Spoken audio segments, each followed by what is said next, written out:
Hello বন্ধুরা বন্ধুরা আপনারা সবাই কেমন আছেন? আশা করছি ভালোই আছেন। আমরাও ভালো আছি। কিন্তু যা গরম পড়ছে বন্ধুরা, যা রোদের তাপ, কি বলবো আপনাদের। সব জায়গাতেই একই অবস্থা। আবার শুনছি তো কি ঝড় আসবে। আর আসলে কি করা যাবে, প্রকৃতির দান, সে তো আমাদের একটু সাবধানে থাকতে হবেই। তাহলে বন্ধুরা, আজকে কি রান্না বান্না করেছি তাই নিয়ে হাজির হলাম, একটু দেখেন। সবার প্রথমে দেখাই একেবারে গরম গরম ধোয়া ওঠা ভাত। গরম ঢাকনাটা একদম ধোয়া উঠছে, দেখতে পাচ্ছেন? একেবারে গরম গরম ধোয়া ওঠা ভাত।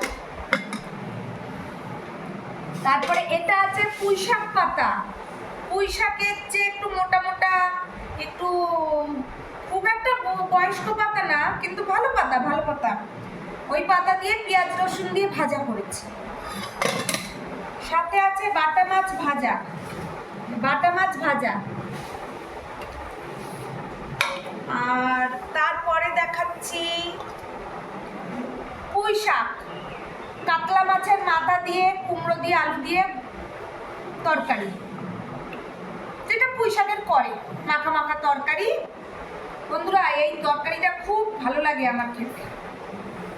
তারপরে আছে ডিমের ঝোল। ডিমের ঝোল এটা কালকে কি বার ছিল? শনিবার।